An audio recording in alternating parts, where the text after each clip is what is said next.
আগেই শুনছিলাম ওই ননীগোপালদার কথা। ঠিকই কথা।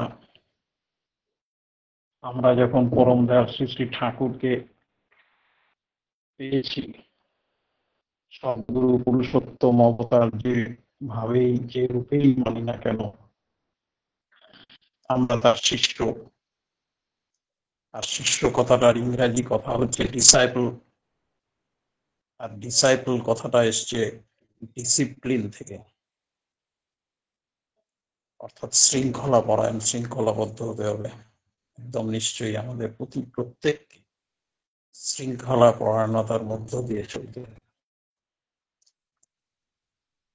এবং এটা মেনে চলার মধ্য দিয়ে নিজের জীবন চলনা, পারিবারিক জীবন চলনাও উন্নত হয়, সুন্দর হয়। যাই হোক, আমি কালকে করোনার রেস ধরে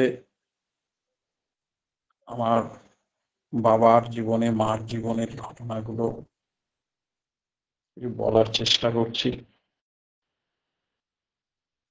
তবে এই যে শ্রী শ্রী ঠাকুরের দয়া, শ্রী শ্রী ঠাকুর বলছেন অনেক জায়গায় নানাভাবে, ধরো, করো, হও, পাও। ধরো মানে শ্রী শ্রী ঠাকুরের সৎনামে দীক্ষা নেওয়া। করো মানে তিনি যা বলেছেন সেটা বাস্তবে কর্মে ফুটিয়ে তোলা। তিনি বলছেন, আমার বলাগুলি যদি শুধু তোমার কথা ও চিন্তার খোরাক মাত্র হয়, তা যদি কর্মের মধ্য দিয়ে বাস্তবে ফুটিয়ে তুলতে না পারো, তাহলে পাওয়া যে তোমার তমসাচ্ছন্নই তা থেকে যাবে, তা কিন্তু অতি নিশ্চয়। এবং শ্রী শ্রী বরদা বললেন যে শ্রী শ্রী ঠাকুরের তো প্রচুর বাণী আছে, প্রায় 25,000। বলছেন বাণী ধরে ধরে যদি আমরা সেগুলো চরিত্রগত করতে যাই, তাহলে অনন্ত জীবন লেগে যাবে। তাই সহজ উপায় হচ্ছে তাকে মন প্রাণ উজাড় করে ভালোবাসো, তবেই তার অনুশাসনবাদ সহজেই মানতে পারবে। এটা উনি 1976 সালের 6ই অক্টোবর কর্মী বৈঠকে বলেছিল। আর শ্রী শ্রী দাদা, তিনিও কর্মী বৈঠকে, তিনি যখন আচার্যদেব হলেন, তখন তিনি বললেন যে শ্রী শ্রী ঠাকুরের কাছে কত আর্ত, পীড়িত, ধনী, দরিদ্র, পাপী, তাপী, জ্ঞানী, গুণী মানুষ এসেছেন। শ্রী শ্রী ঠাকুর সকলকে বুকে টেনে নিয়েছেন, আপন করে নিয়েছেন, কত নিরাশ্রয়কে আশ্রয় দিয়েছেন। এবং আমরা যদি তার নিতান্তই ভক্ত মানুষ হয়ে থাকি, তাহলে আমরাও শ্রী শ্রী ঠাকুরের মতন করে প্রত্যেকটি মানুষকে ঈশ্বরমুখী, ইষ্টমুখী করে তুলে তাদের জীবনেও হাসি ফুটিয়ে তুলব, তাদের জীবনকেও উন্নত করে তুলব। এবং শ্রী শ্রী দাদা বলছেন এটাই প্রকৃত ধর্ম। এবং শ্রী শ্রী ঠাকুর আরেক জায়গায় বলছেন যে আমরা সকলে দীক্ষা গ্রহণ করেছি শ্রী শ্রী ঠাকুরের সদ্দীক্ষা, এবং এই সদ্দীক্ষা নেওয়া যে কত জরুরি তিনি একটি বাণীতে বলছেন, সদ্দীক্ষা তুই এক্ষুনি নেই, ইষ্টেতে রাখ সম্প্রীতি, মরণ তারণ এ নাম জপে কাটেই অকাল জম ভীতি। জমও ভয় পাবে, পালাবে। এবং শ্রী শ্রী ঠাকুর আরেকটা আলোচনা প্রসঙ্গে বলছেন যে দীক্ষা নিয়ে যজন যাজন ইষ্টভীতি করে আমি সৎসঙ্গী বলে প্রচার করছি, এই সৎসঙ্গী হয়ে যদি আমি আমার পারিপার্শ্বিক পরিজন এবং আমার গুরু ভাই গুরু বোনদের দুঃখ, কষ্ট, অভাব, অনটন, বিপদ আপদ যদি আমার চোখে না পড়ে, কারো উপকারেই যদি আমি না লাগি, তবে তুমি কিসের সৎসঙ্গী?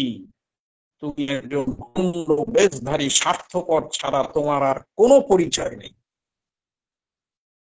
এই জন্যই শ্রী শ্রী ঠাকুর এক জায়গায় বাণীতে বলছেন, জপ ধ্যান মনে মনে সেবায় মুখে যাজন, যা করিস না করিস রে তুই ইষ্টভীতি পালন, দুঃখ দৈন্য আপদ বিপদ যত যাই না আসুক, দেখিস কেমন যাবেই ওবে যত যাই না থাকুক।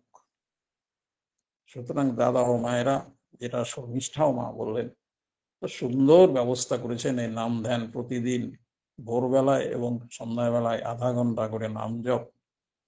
এটা যদি সঠিকভাবে করা যায় এবং যারা অসুস্থ তারা যদি করেন, তারা আপনি ধীরে ধীরে সুস্থ হয়ে উঠবেন। এটা একদম বাস্তব সত্য। আর ওই যে শ্রী শ্রী বরদার কথা, তাকে মন প্রাণ দিয়ে ভালোবাসতে হবে। ওই যে শ্রী শ্রী ঠাকুরের কাছে 1962 সালে পশ্চিমবঙ্গের তৎকালীন অর্থমন্ত্রী শঙ্কর প্রসাদ ব্যানার্জি এসেছিলেন। সেই শঙ্কর প্রসাদ ব্যানার্জি এসে সেই 62 সালে দেওঘরের বিরাট কর্মকাণ্ড দেখে, একদিকে হসপিটাল, একদিকে তপবন বিদ্যালয়, একদিকে আনন্দবাজারে শ্রী শ্রী ঠাকুরের প্রসাদ গ্রহণের ব্যবস্থা, গ্যারেজ, কারখানা, ওষুধ তৈরির কারখানা, শ্রী শ্রী ঠাকুরের পাবলিশিং হাউস, দুবেলা নিয়মিত সুশৃঙ্খল ভাবে শ্রী শ্রী ঠাকুরের প্রার্থনা ইত্যাদি দেখে তিনি মোহিত হয়ে গিয়েছিলেন এবং সবকিছু পরিদর্শন করে তিনি শ্রী শ্রী ঠাকুরকে প্রশ্ন করেছিলেন, এই যে বিশাল কর্মকাণ্ড, সুবিশাল ব্যবস্থা, এর আয় কি আর ব্যয় কি? শ্রী শ্রী ঠাকুর কাল বিলম্ব না করে বলেছিলেন, মানুষ আমার আয়, ভালোবাসা আমার ব্যয়। শ্রী শ্রী ঠাকুর তো আমাদের প্রত্যেককে ভালোবাসেন, প্রত্যেকের হৃদয়ে তিনি অধিষ্ঠান করছেন। শুধু আমাদের তাকে একটু মন প্রাণ উজাড় করে, যেটা শ্রী শ্রী বরদা বলছেন, ভালোবাসতে হবে। অর্থাৎ তিনিই সব। এবং তার ভালোবাসাটা কিরকম হবে? সেই পৃষ্ঠজন পরম দয়াল শ্রী শ্রী ঠাকুরের প্রতি পূর্ণ আকুতি নিয়ে,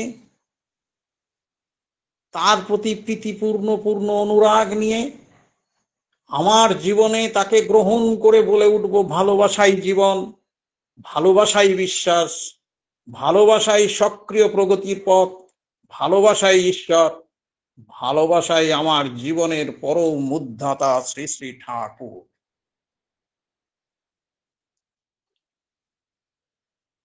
এই ব্যাপারে এই ভালোবাসার কথা বলতে গিয়ে একটা কথা বলি। আমি তখন খুব ছোট, বাবার এই শ্রী শ্রী ঠাকুরের ঘটনার সঙ্গে আমিও কিছুটা জড়িত। আমার বয়স তখন 6 কি 7 হবে এবং 1965 সালের ঘটনা হবে, 64 বয়সে। আমার বয়স 5-6। আমার অল্প অল্প মনে আছে ঘটনাটা, পুরো আমাকে মা পড়ে বলেছিলেন। বাবা দেওঘরে শ্রী শ্রী ঠাকুরের দর্শনে গিয়েছেন। শীতকাল ছিল। বাবা শ্রী শ্রী ঠাকুর বাবাকে বললেন, হ্যাঁ রে, তোদের ওখানে তো খুব ভালো কমলা পাওয়া যায়। হাত দিয়ে দেখাচ্ছিলেন বড় বড় কমলা। আমাকে ওই মিষ্টি কমলা খাওয়ার পারিস? খুব কমলা খেতে ইচ্ছে করছে রে। পরম দয়ালের কি কমলা খাওয়ার অভাব আছে? আসলে বাবাকে তো উনি রক্ষা করবেন, তাই ওই শিশু সারল্যের মতন মনোভাব নিয়ে বাবাকে বলছেন, বাবা আজ্ঞে হ্যাঁ। এবং জায়গাটা বলে দিলেন, তোদের ওখানে ওইখানে। আপনারা সবাই জানেন যে দার্জিলিং কমলার জন্য বিখ্যাত, বিখ্যাত। কিন্তু বাবা যে চা বাগানে চাকরি করতেন, সেখান থেকে ভুটান সীমান্তের কাছে চামুরচির কাছে চ্যাংবাড়ি বলে একটা জায়গা আছে, সেখানকার কমলা হচ্ছে দারুণ মিষ্টি, সাইজেও বড়। শ্রী শ্রী ঠাকুর দেওঘরে বসে ওই জায়গাটার কথা বলে দিলেন, একবার ভাবুন, আপনারাও জানেন না। যাই হোক, বাবা বাগানে আসলেন। ঠাকুর কিন্তু কমলার সংখ্যা বলে দেননি। বাবা 1000 কমলা আনালেন এবং বাইরে যে বৈঠকখানা ছিল সেখানে ওই ধান গাছের যে ওই খড় হয়, খড় বিছিয়ে কমলাগুলোকে রেখে, এখন ওটা দেওঘর পাঠাতে হবে, তো তার জন্য প্রয়োজনীয় ব্যবস্থা। বাবা গিয়ে ম্যানেজারকে বললেন যে, স্যার, আমার সুপ্রিম বিলাভেড গড বলছেন এইভাবে যে my supreme beloved God wants to eat sweet oranges which are available here, তো I need to carpenters to make the boxes. মানে কমলাগুলো যে পাঠাবেন কাঠের বাক্স বানাতে হবে, 2জন কাঠ মিস্ত্রি আমাকে দাও। ম্যানেজার সঙ্গে সঙ্গে দিয়ে দিলেন 10টা কাঠের বাক্সে, সেগুলোর মধ্যে ফুটো টুটো করে দিয়েছেন ড্রিল ট্রিল করে, যাতে হাওয়া বাতাস পায় কমলাগুলো। সেই 10টা বাক্সের মধ্যে যখন কমলা ঢোকাবে, বাবা তো কাজে গেছেন, মা তো রান্না করছে, আমি ছোট বাড়িতে তখন ওই স্কুলে ভর্তি হয়ে নিয়ে 5-6 বছর বয়স, আমি অতগুলো কমলা দেখে আমি লোভ সামলাতে পারিনি। আমি 2টো কমলা 2 হাতে নিয়ে মাকে রান্নাঘরে গিয়ে দেখাচ্ছি, মা এই দেখো বড় বড় কমলা। বলে তুই কোথার থেকে আনলি? আমি বললাম ওই যে ওখানে থেকে। আরে বাবা, আমাকে বলছেন মা, বাবা ওটা নিতে নেই, ওটা ঠাকুরের জন্য আনা হয়েছে, ওটা ঠাকুর বাড়ি দেওঘরে যাবে। আমি বলছি না না না, ওখানে কাঠমিস্ত্রিরা বলছে এতগুলো কমলার থেকে 2টা কমলা নিলে কিচ্ছু হবে না। মা বলছেন না। ভাবুন, মা আমার হাত থেকে 2টো কমলা কেড়ে নিলেন, কেড়ে নিয়ে বলছেন তোর বাবাকে এলে বলবো তোকে কমলা এনে দেবে। আর বাগানে চাইলেই কমলা পাওয়া যায় না, প্রতি রবিবারে বাগানের গাড়ি যায়, সেই বাজার অনেক দূর, সেখান থেকে কমলা আনতে হয়। যাই হোক, মা বললেন, কিন্তু আমি তো মানছি না, ছোট তো আমি তত বুঝিও না। আমি নাকি বাড়ির উঠানে মাটিতে গড়াগড়ি খাচ্ছি মা যখন কমলাটা কিনে নিয়েছেন। যাক, ওখানে গিয়ে দিলেন। তারপরে বাবা এলেন, বাবাকে মা জয় বললেন, জয়গুরু। কে কেমন কে আছেন? বলছেন? পরে জিজ্ঞেস করবেন।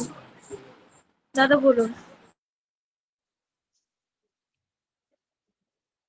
ডিস্টার্ব করতে এইরকম হবে। ভাবে এইরকম ভাবে মাঝে বলবেন না, অসুবিধা হয়ে যায়, লিঙ্ক কেটে। যাক, বাবা এলেন।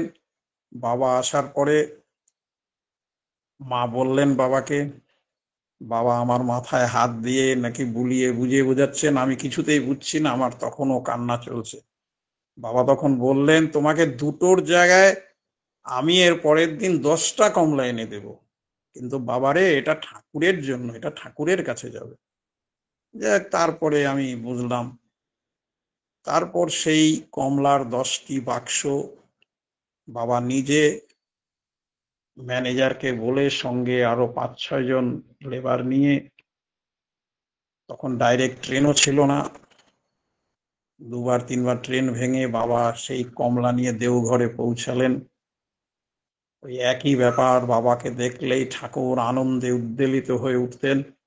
বাবাকে দেখেই বলছেন, তুই আনিছিস? বাবা বলছে, হ্যাঁ ঠাকুর। বাবা গিয়ে সে কমলা শ্রী শ্রী ঠাকুরকে দিলেন। সে ঠাকুরের সেই কি আনন্দ! এবং শ্রী শ্রী ঠাকুর ওই বাক্স, একটা বাক্স ভেঙে ওখানেই যারা যারা ছিলেন অনেককেই সেই কমলা বিতরণ করলেন। এবং পরের দিন যখন বাবা ঠাকুর প্রণাম করতে গেছেন, তখন ঠাকুর বলছেন, কমলাটা খুব দারুণ ছিল রে, খুব মিষ্টি, খুব ভালো খেয়েছি রে। বাবাও আনন্দিত হলেন। এগুলো আসলে আর কিছুই নয়, আমরা যে ইষ্টভীতি করি না, এইটা হচ্ছে একটা বড় ধরনের ইষ্টভীতি। ইষ্টকে খুশি করানোর, ইষ্টকে সরাসরি খাওয়ানো, এটা একটা বড় ইষ্টভীতি। এর মধ্য দিয়ে বিরাট প্রাপ্তি এবং বিরাট কোন গ্রহ কাটানো শ্রী শ্রী ঠাকুরের একটা পন্থা। এবং এই প্রসঙ্গে বলি, আমি যেখানে চাকরি করতাম, জলপাইগুড়ি পলিটেকনিক কলেজে শিক্ষকতার কাজে, ওখানে প্রথমে 2টো ঘর দীক্ষিত ছিল। তারপরে আমার দীর্ঘ 34 বছরের চাকরি জীবনে ওখানে প্রায় 80-90 ঘর দীক্ষা হয়। তার মধ্যেই ওখানকার গুরু ভাই গুরু বোনেরা বলেন আমরা উৎসব করব, তারপরে উৎসবও শুরু হয়। এবং উৎসবের যখন পারমিশন নিতে দেওঘরে যেতাম, প্রতিবার আমিও যেতাম সঙ্গে। প্রায় 2 গাড়ি 3 গাড়ি, কখনো ট্রেনে 25 জন 26 জন যেতাম। এরকম প্রথম 2বার যাওয়ার পর তৃতীয়বার আমার মনে হলো যে এইভাবে শ্রী শ্রী দাদার কাছে গিয়ে আমরা উৎসবের পারমিশন নিচ্ছি, তার জন্য কিছু নিয়ে যাই না, এটা কেমন হচ্ছে? আমার বাবা তখন বেঁচে ছিলেন। আমি বাবাকে বললাম, বাবা বলছে তুমি কি ভাবছো? আমি বলছি বাবা কমলা নিয়ে যাব। নিয়ে যাও, খুব ভালো। তা আমিও আমার জলপাইগুড়ির সেই কমলালাকে ওই জায়গাটার কথাই বললাম, এবং অবাক হবেন, ও বলবে দাদা সময় লাগবে, এটা তো আপনি হঠাৎ করে বলছেন, এইভাবে তো এই কমলা পাওয়া যায় না। আমি জানি না, ওইটাই লাগবে। তো যাই হোক, যেদিন যাব, ঠাকুরের কিরম দয়া, আমরা প্রার্থনার পরে 6টা নাগাদ রওনা দিব সকালে, ও ঠিক 5টার সময় প্যাকিং করে আমার বাড়িতে এনে পৌঁছে দিয়েছিল ওই 100 কমলা। এবং আমরা সন্ধ্যায় পৌঁছে শ্রী শ্রী দাদা যখন নাটমণ্ডপে বসা, আমরা দুইজন গুরু ভাই নিয়ে গিয়ে শ্রী শ্রী দাদাকে দিলাম। শ্রী শ্রী দাদা বলছেন, কি আছে রে এর মধ্যে? আমি যে কমলা। খুব ভালো, খুব ভালো। ঘটনাটা বলি, আমরা গিয়েছিলাম 4ঠা জানুয়ারি, পরের দিন 5th জানুয়ারি। তখন পূজনীয় অবিন দাদার বয়স কত, 2 কি 3 এরকম হবে। তখন তো অবিন দাদার উৎসব ইত্যাদি হতো না, জানিও না তখন কি। যাই হোক, 4ঠা জানুয়ারির দিন দিলাম। দাদা খুশি হলেন, আলাদা করে বললেন নিজের খাট দেখিয়ে, প্রভাত চক্রবর্তী তাকে, যেটা এখানে রাখ। এবার পরের দিন সন্ধ্যার সময় শ্রী শ্রী দাদাকে যখন প্রণাম করতে যাচ্ছি, প্রণাম করে উঠতেই দেখেন ওনার কি, উনি যে আমাকে উদ্দেশ্য করে বলছেন তো সেরকম না। আমি যেতে প্রণাম করতে আমার সঙ্গে আরো ওই অঞ্চলের গুরু ভাই গুরু বোনেরা ছিলেন। প্রণাম করে উঠতেই প্রভাত দা আরো অনেককে দেখে, কমলাগুলো দারুণ ছিল রে, দারুণ খেলাম আজকে, অবিনের জন্মদিনটা দারুণ হলো বল। আমি বললাম আরে বাবা, তখন আমি ভাবছি এটা আমাকে বললেন না কাদের বললেন, তো বুঝতে পারছি না আরো কেউ দিয়েছে কিনা কমলা। যাই হোক, জলপাইগুড়িতে ফিরে আসার পরে যখন বাবাকে বললাম, বাবা যেটা তোমারই কইছে। তাহলে দেখুন, সেই একই ট্রেডিশন, একই চিন্তাধারা, একই ভাবের বিনিময়। তখনও ঠাকুর বলেছিলেন যে খুব ভালো, খুব মিষ্টি কমলা। আমি গিয়ে দিলাম দীর্ঘ 35 মানে প্রায় 40 বছর পরে। তখনও শ্রী শ্রী ঠাকুরের নাতি শ্রী শ্রী দাদা সেই একই অভিব্যক্তি, একই প্রকাশ, খুব ভালো খেলাম রে, অবিনের জন্মদিনটা আজকে খুব দারুণ হলো। এই যে প্রাপ্তি। এবার বাড়িতে আসার পরে বাবা যখন শুনছে আমি 100 কমলা নিয়ে গেছি, বাবা কয় ঠাকুরের প্রতি তোমরা টান কিরকম, এত লোকে মিলে 100টা কমলা দিছো? আমি বললাম কেন? বলে আমি তো তখন একাই ছিলাম 1000টা। বলে মন প্রাণ উজাড় করে দিতে লাগে তো। আমি বললাম আচ্ছা বাবা, পরে হবে। এই হচ্ছে প্রাপ্তি। তার কথা, তিনি যা বলেন, ওই যে সত্যানুসরণে বলা আছে, তিনি যা বলেন তাই করতে হবে, বিনা আপত্তিতে, বিনা ওজরে, বরং পরম আনন্দে। সমস্ত দুঃখ কষ্ট জ্বালা যন্ত্রণার থেকে আমরা রক্ষা পাবই। গতকাল আপনাদের এখানে ইষ্ট প্রসঙ্গ করার আগে আমি মন্দিরে সন্ধ্যাকালীন সৎসঙ্গে গিয়েছিলাম। তো ওখানে সৎসঙ্গ শেষ হয়েছে 7টায়। ওখানে একটি ছেলে এসছে বীরভূম থেকে, অল্প বয়স, 25 বছর, সে ইষ্ট প্রসঙ্গও করেছিল। যাই হোক, সৎসঙ্গ শেষে ওর সঙ্গে পরিচয় হলো, আমার সঙ্গে কথা হলো, শুনলো আমার কথা। যখন জানলো আমার নাম শ্রী শ্রী ঠাকুর স্বয়ং রেখেছেন, তখন ওর আকুতি আরো বেড়ে গেল, আমার কাছ থেকে ফোন নম্বর নিল। তারপরে আমাকে বলছে, আচ্ছা দাদা, আপনার মা বাবা কতদিন বেঁচেছেন? আমি বলছি আমার মা প্রায় 90 বছর, বাবা 99 বছর। বলেই বলছে, জানেন দাদা, আমার মা না মাত্র 57 বছর বয়সে এই কিছুদিন আগে মারা গেল। আমার বয়স জানেন এখন মাত্র 25। আমি আমার মাকে হারিয়েছি। এবং এত দুঃখ, এত কষ্ট নিয়ে ও বলছিল। কালকেই ভাবছিলাম ঘটনাটা বলবো আপনাদের, কিন্তু বলিনি, কারণ শুরু করছি কালকের থেকে। আজকে সেটাই বলি। এই মা কি জিনিস, এই পরম দয়ালের অসীম দয়া, যে আমিও ওই ছেলেটি তো তাও 25 বছর মাকে দেখেছে। শ্রী শ্রী ঠাকুরের দয়া না হলে হয়তো আমি আমার মাকে 1.5 বছর বয়সেই হারাতাম, 1-1.5 বছর বয়স। এবং শ্রী শ্রী ঠাকুরের অসীম দয়া না হলে এই যে আজকে আপনাদের সামনে ইষ্ট প্রসঙ্গ করছি, এটাও হয়তো করা সম্ভব হতো না। কারণ আমি বাড়ির সবার ছোট। বাবার প্রথম মৃত্যুযোগ শ্রী শ্রী ঠাকুর কাটিয়েছেন বাবার যখন বয়স 35-36 বছর, আর আমার জন্ম তো বাবার বোধহয় 47-48 বছর বয়সে। তাহলে এই যে তার দয়া, এবার মা কি করে বাঁচলেন সেই ঘটনাটাই আপনাদেরকে আজকে বলব। আমার জন্মের ঠিক পরে পরেই আমার বয়স যখন 6 মাস 7 মাস হবে, কঠিন রোগে আক্রান্ত। বাবা জলপাইগুড়ি, কলকাতা অনেক ডাক্তার দেখিয়েছেন, সবাই বলছেন না কিচ্ছু করার নেই, ওনার যা হয়েছে তাতে উনি আরো হয়তো এইভাবে 2-3 বছর বাঁচবেন, কিচ্ছু করার নেই। বাবা তখন দেওঘরে শ্রী শ্রী ঠাকুরের কাছে গেলেন। শ্রী শ্রী ঠাকুর বাবাকে বলে দিলেন, বর্তমান যে SSKM হসপিটাল বা PG হসপিটাল আমরা যাই বলি না কেন, ওই হসপিটালের কোন ডাক্তার কে দেখবে, কে অপারেশন করবে সব বলে দিলেন। বাবা মাকে নিয়ে, আমাদের মার কাকার বাড়ি হচ্ছে এই দক্ষিণ 24 পরগনার ক্যানিংয়ে, অর্থাৎ আমার বাবার কাকা শ্বশুরের বাড়ি, সেইখানে গিয়ে উঠলেন। ওইখান থেকে ট্রিটমেন্ট হতো মার। ওই ডাক্তারকে গিয়ে দেখালেন, ঠাকুর যাকে বলে দিয়েছিলেন। ওই ডাক্তারও দেখে একই কথা বললেন যে মার এটা কঠিন অবস্থা। এটা আমি 1961 সালের কথা বলছি। মার কঠিন অবস্থা, এইভাবে যতদিন থাকে। বাবা বলছেন না, আমার ঠাকুর শ্রী শ্রী ঠাকুর বলেছেন আপনাকে দেখাতে, আপনি অপারেশন করবেন।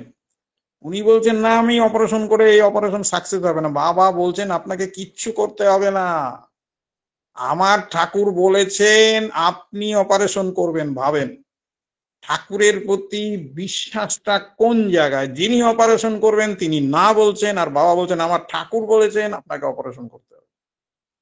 এবার বাবা যে বাবার কাকার বাড়িতে উঠেছিলেন, সেই কাকা শ্বশুর কিন্তু দীক্ষিত ছিলেন না, অর্থাৎ মার কাকা এবং কাকিমা এবং আমার মামারা, বিশেষ করে কাকা কাকিমা আমার বাবাকে বলছিলেন পাষণ্ড, কোনো দয়া মায়া নাই শরীরে। ডাক্তার বলছে এই অপারেশন করলে রুগী বাঁচবে না, আর অপারেশন না করলে আরো কিছুদিন বাঁচবে, আমাদের মেয়েটা তো আরো কিছুদিন থাকবে।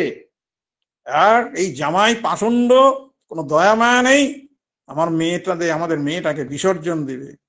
বাবা বলছে আমাকে ক্ষমা করবেন, আমার কাছে আমার ঈশ্বর, আমার ঠাকুর, আমার ভগবান, উনি আমার সর্বময় কর্তা। উনি বলে দিয়েছেন এই অপারেশন হবে এবং আপনাদের মেয়ে সুস্থ হয়ে বাড়ি যাবে। বলছে তোমার এত বিশ্বাস? বলছেন হ্যাঁ।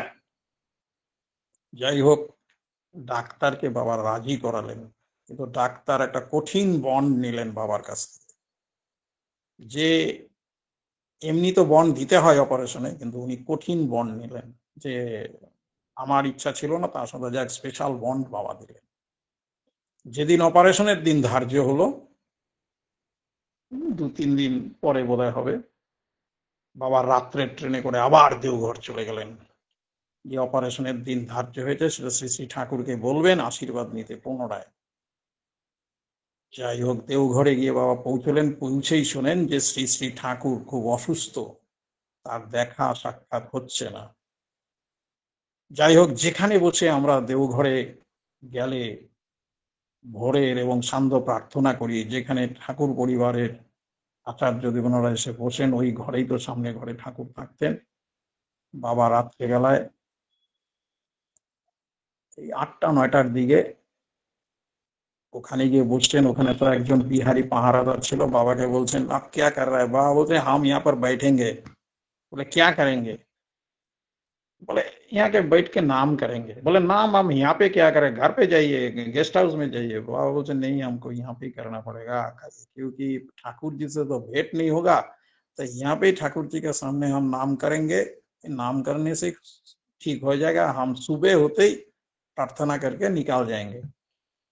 तो वो কিছুতেই পারমিশন দিবে না, ও বলছে हम कुछ नहीं करेंगे। देखो যাই হোক, অনিচ্ছা সত্ত্বেও পারমিশন, বাবা ওখানে বসে নাম করেই যাচ্ছে ওই রাত্রি 9টার থেকে কন্টিনিউয়াস, ঘুমাননি। রাত্রি যখন 1:30-2টো বাজে, হঠাৎ দেখে দরজার শব্দ হচ্ছে। শুনলে অবাক হবেন, গায়ে কাঁটা উঠবে। শ্রী শ্রী ঠাকুর নিজে দরজা খুলেছে। খুলে, শীতকাল ছিল, অল্প একটু দরজা ফাঁক করে শুধু হাতটা দেখিয়েছেন বাবাকে এরকম ভাবে, তার মানে আর মাথাটা নেড়েছেন, মুখে কোনো কথা বলেননি, মানে ঠিক আছে। আর সঙ্গে সঙ্গে দরজা বন্ধ। এবং মজার ব্যাপার হচ্ছে ওই সময় ওই যে বিহারী পাহারাদার সে ঘুমিয়েছিল। তার মানে সাক্ষাৎটা হয়েছে শুধু বাবার আর ঠাকুরের। তুমি প্রভু আমি দাস। ওই যে বাবা নাম করেছেন, ওই নামের সুফল। আর পারমিশনও পেয়ে গেলেন, বাবা চলে আসলেন। পরের দিন ডাক্তার অপারেশন করতে যাচ্ছেন, আবার বাবার সঙ্গে কথা, দেখছেন বাবা প্রফুল্ল, তার স্ত্রীর এই কঠিন অপারেশন হবে, বাবার কোনো চিন্তা নেই। ডাক্তার বলছেন, ভাবুন, উনি একজন বিশাল বড় ডাক্তার সেই সময়, কলকাতার সার্জন। বলে ঈশ্বরের কাছে প্রার্থনা করুন। বাবা বলছেন, আমি ঈশ্বরের প্রার্থনা মঞ্জুর করে নিয়ে এসেছি, আপনি শুধু অপারেশনটা করবেন। ভাবুন। এবং ডাক্তার অপারেশন করেছে প্রায় 5-6 ঘন্টার উপরে লেগেছে। অপারেশন করে যখন বেরিয়েছে, তখন বাবাকে বলছেন, এটা শুনলেও গায়ে কাটা দেবে।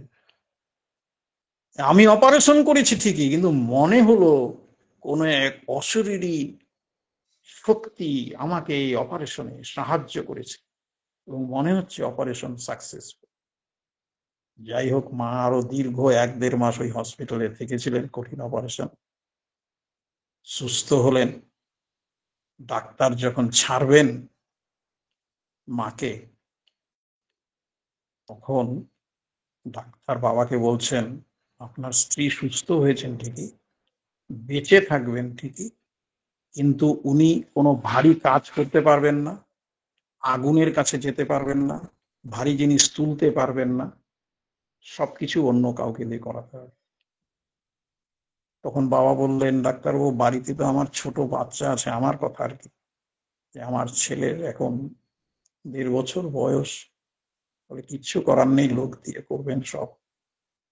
বাবা মানলেন। ফিরে এলেন বাবার ওই ক্যানিং এর কাকার বাড়িতে, ওখানেও আরো বেশ কিছুদিন থাকলেন। থাকার পরে ওখানে প্রায় আরো 5-6 মাস, কারণ বাবার কাকা আর কাকিমা বললেন ওকে একটু সুস্থ করে দিই, দুর্বল হয়ে গেছে, আরো 5-6 মাস থাকলেন।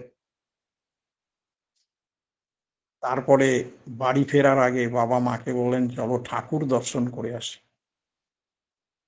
দেখ, ঠাকুর দর্শনে আসলেন বাবা। বাবাকে দেখেই ঠাকুর বলছেন, ইরে সবকিছু হয়েছে তো ঠিকঠাক? বাবা বলছেন, হ্যাঁ আজ্ঞে ঠাকুর, এই আমার সহধর্মিনী। খুব ভালো, খুব ভালো। কিন্তু ঠাকুর, হ্যাঁ কি? ডাক্তার তো বলে দিয়েছেন ও কিচ্ছু করতে পারবে না, আগুনের কাছে যেতে পারবে না, ভারী কাজ করতে পারবে না, ভারী জিনিস তুলতে পারবে না। আমার তো 7-7টা সন্তান, কি হবে ঠাকুর? ঠাকুর বিনা দ্বিধায় এবং এক মুহূর্ত সময় ব্যয় না করে বলছেন, সব পারবে, পরম পিতার দয়ায় সব পারবে। মা আর বাবা ঠাকুর প্রণাম করলেন, করে বাগানে ফিরে আসলেন। শুনলে অবাক হবেন, মা 89 বছর বয়সে মারা গিয়েছিলেন। 85-86 বছর পর্যন্ত এক নাগারে রান্না করতেন, এবং যখন বয়স অল্প ছিল ধান সিদ্ধ করতেন, ভারী ভারী জামা কাপড় কাচতেন, সমস্ত কিছু করতেন, কোনো কিচ্ছু মার আর অসুবিধা হয়নি। আর আমি ওই যে 1-1.5 বছর মা বাবা ছিলেন না, আমাকে রেখে গিয়েছিলেন, একজন নেপালি লেবার সে আমাকে দেখভাল করতো, আর আরেকজন লেবার পুরুষ মানুষ তারা আমার দেখভাল করত। এবং আমার যেটা মনে হয় অষ্টম গর্ভের সন্তানদের বোধহয় এটাই হয়, স্বয়ং ভগবান শ্রীকৃষ্ণ জন্মদাতা মাতা একজন, তার লালন পালন করলো আরেকজন। আমিও তারপরে ১.৫ বছর পরে যখন মা আসেন, আমি নাকি মার কাছে যাচ্ছিলাম না, অর্থাৎ উনি যে আমার মা, আমার সেটা বোধই আসছিল, ওই মানে নেপালি ভদ্রমহিলাকেই মনে হচ্ছিল আমার মা। যাই হোক, আস্তে আস্তে তো সেগুলো ঠিক হয়েছে। এবং আমার বাবা কেমন ছিলেন শুনলে অবাক হবেন। আমি যখন প্রথম চাকরি পেয়ে প্রথম মাসের মায়না পাই, আমি বাবাকে সেই সময় ৩০০ টাকা পাঠিয়েছিলাম, প্রথম ট্রেনিং পিরিয়ড ছিল, এটা ১৯৮১ সালের ঘটনা। বাবা ওই ৩০০ টাকাটা রেখে দিয়েছিলেন, এবং আমি পূজার সময় যখন বাড়ি যাই, বাবা ওই ৩০০ টাকাটা আমাকে হাতে দিয়ে বলেছিলেন, ওই নেপালি ভদ্রমহিলা মারা গেছিলেন, কিন্তু ওই যে আরেকজন পুরুষ মানুষ ছিল আমাকে দেখভাল করার জন্য, তার নাম ছিল বাণীকান্ত, আমরা পরে দাদা ডাকতাম। বলছে, তুমি এই ৩০০ টাকাটা বাণীকান্তকে গিয়ে দিবা নিজের হাতে। আমি গিয়ে সেই বাণীকান্ত দাকে ৩০০ টাকা দিয়েছিলাম, আমার জীবনের প্রথম ইনকাম। সেটা মাও নেননি, বাবাও নেননি।